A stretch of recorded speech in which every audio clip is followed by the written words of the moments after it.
Hi, I'm Tom Bangemann. Again at an event after almost 2 years. How wonderful is that? I know you would like to be here. You should. Physical events are really something that I can't replace by only sitting in front of the screen for 12 hours a day. All the people here are great.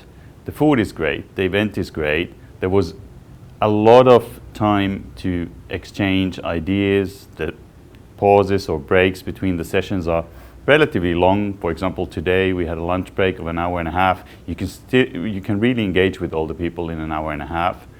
Food is good. Drinks are good. Need to mention that we actually visited a brewery, so we got the beer from the original place it was actually produced at, so really great. Evening activities, wonderful. I can't really say anything negative, although I'm really trying to figure out something. So what can I say? Come to the next Credit Matters 11 next year when it takes place. Thank you very much.